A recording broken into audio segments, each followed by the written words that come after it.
What is good, YouTube? The one and only Am816 bringing you guys a Charmer structure deck.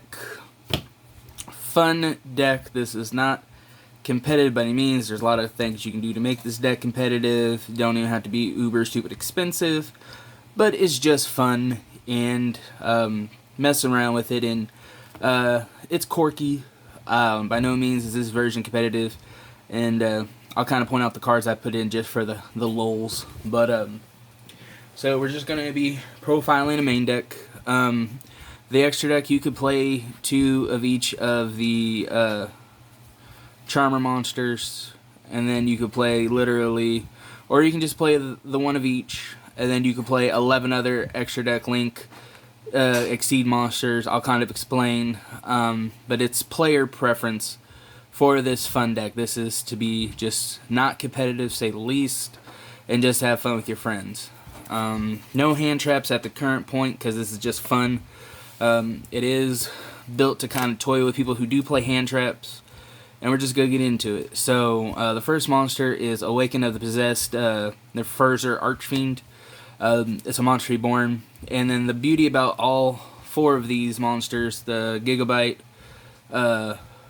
Razuryu, and Great Inari Fire, is these can be summoned from hand or deck with their effect. So each one takes a spellcaster in the appropriate attribute.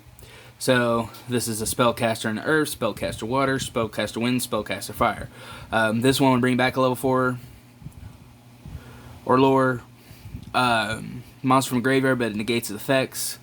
This one, you target opponent's monster and burn. This one, you can return 1 random card your opponent controls to the hand, and then this one is you send 1 random card from your opponent's hand to the graveyard, then each player draws 1 card.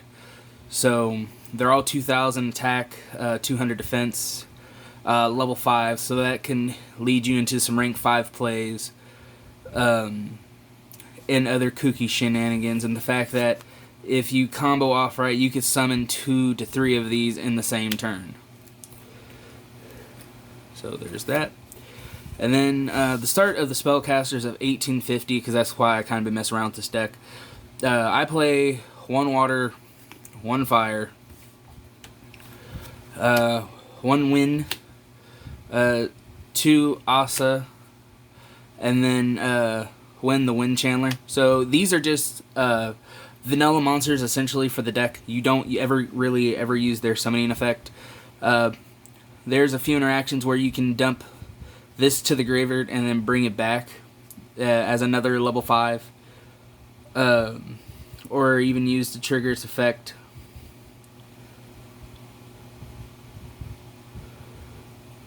Because when a wind monster you control is destroyed by battle while this card's in hand, you can special summon it. So if like they attack wind or attack the dragon or anything like that, or even the extra deck wind, this could come out. So it's just another 1850. Then I do play 3 Earth because the Earth is the best one to summon. So you kind of want to see it with any other spellcasters. Also, it's a level 4. You can only control 1 at a time, and then if you control another spellcaster, so you could do rank 4 plays for days. 1 fire, 1 wind, 1 water. And then the thing I really think makes the deck fun, 3 Fairy Tale Luna. Luna could add any of your familiar possessed monsters to hand, even Win the Wind Charmer to hand, or Fairy Tale Roka. This is a new nice standard when it's normal summoned. Give your opponent 500 life points, and then you essentially duality, and they add a card to your hand. You shuffle the rest into the deck, which is really, really busted. And then the card that made me want to play this again, I was messing around. Grand Spiritual Art. Yeah. So essentially, you can tag out a familiar possessed monster for one of the appropriate attributes. So if you need a wind, you can get a wind. If you need earth, you can get an earth, depending on which one of the familiar possessed you have in hand. The other thing I like about it, which is kind of funny, if you're playing something and your opponent has a hand trap, when they go to activate that hand trap, it's negated as long as you control, like, hold on.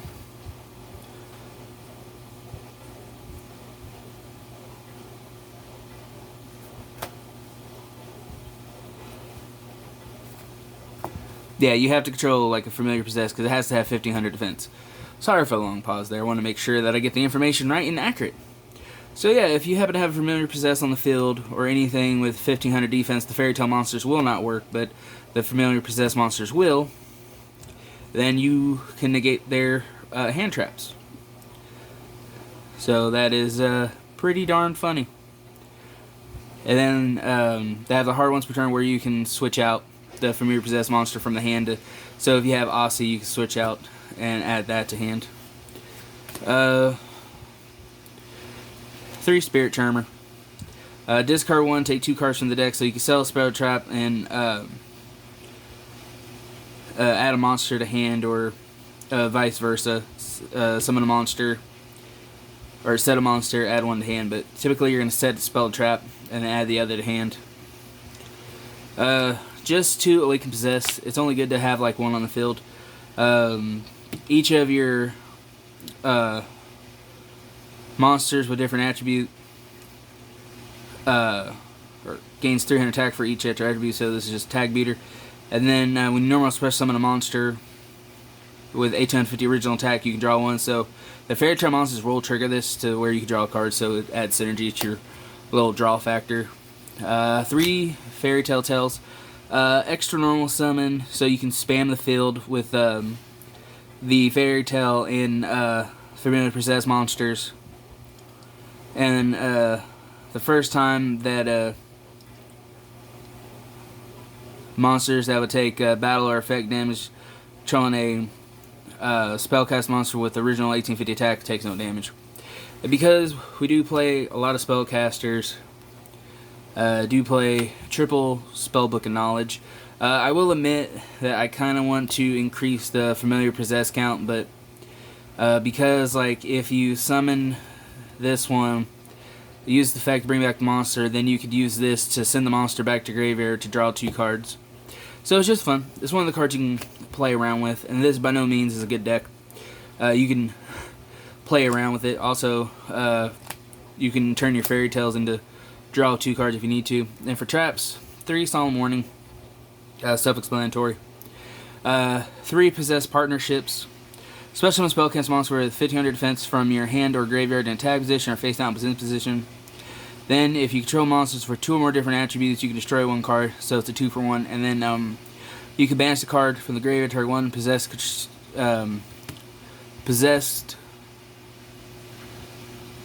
continuous spell trap from the graveyard and put it back on the field. Let's see here. So it can search that. It can, but you also can bring back a copy of Unpossessed, which is the last 2 at play. Charmer monster you control cannot be destroyed by battle. If a mirror possessed monster you control attacks the opponent's monster, it gains 800 attack during damage step only. So again, it's just more beat sticks. You're just going pop, pop, pop with your familiar possessed monsters. And yeah, that's it for the deck profile. Hope you guys liked it. I am the one, the only Ant-Man 816. This is just the fun build of the deck. I know there's other ways to play competitively, but if you want to sit down with your friends and not play meta, this is definitely not meta. So, hope you guys have fun. Hope you guys enjoyed it. Again, I'm the one and only Ant-Man 816. There's always a move to make, and until next time, YouTube, deuces.